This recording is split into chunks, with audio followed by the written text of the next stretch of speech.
Matthew Whitaker, the finances of Trump or his family are beyond Mueller's purview. If Rod Rosenstein doesn't rein in probe, it will look like a political fishing expedition. The president is absolutely correct.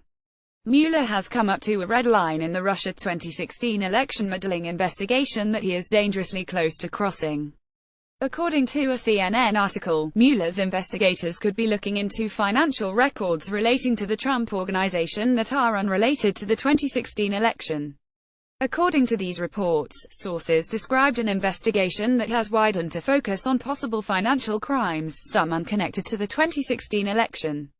The piece goes on to cite law enforcement sources who say non-Russia-related leads that involve Trump associates are being referred to the special counsel to encourage subjects of the investigation to cooperate. This information is deeply concerning to me. It does not take a lawyer or even a former federal prosecutor like myself to conclude that investigating Donald Trump's finances or his family's finances falls completely outside of the realm of his 2016 campaign and allegations that the campaign coordinated with the Russian government or anyone else. That goes beyond the scope of the appointment of the special counsel. In fact, Deputy Attorney General Rod Rosenstein's letter appointing special counsel Robert Mueller does not give Mueller broad, far-reaching powers in this investigation.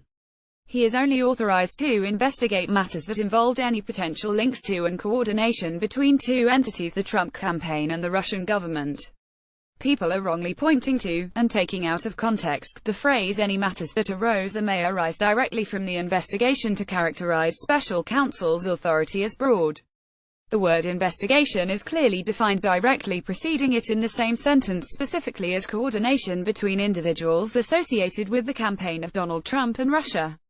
The Trump Organization's business dealings are plainly not within the scope of the investigation, nor should they be.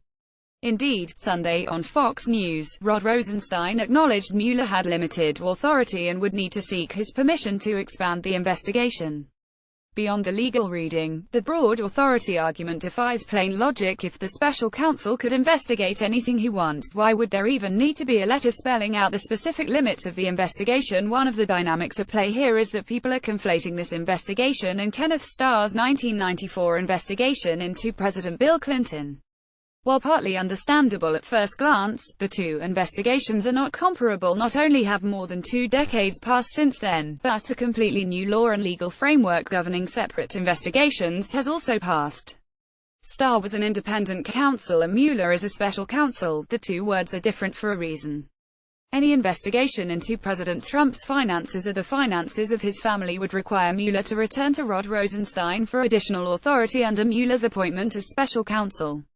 If he were to continue to investigate the financial relationships without a broadened scope in his appointment, then this would raise serious concerns that the special counsel's investigation was a mere witch hunt. If Mueller is indeed going down this path, Rosenstein should act to ensure the investigation is within its jurisdiction and within the authority of the original directive. I've prosecuted several financial crimes at the federal level, and I've also defended plenty in my private practice.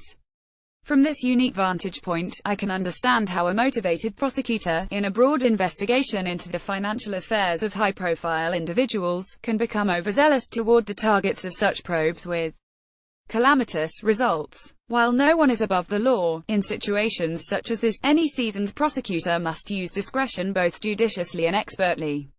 It is time for Rosenstein, who is the acting Attorney General for the purposes of this investigation, to order Mueller to limit the scope of his investigation to the 4 corners of the order appointing him special counsel.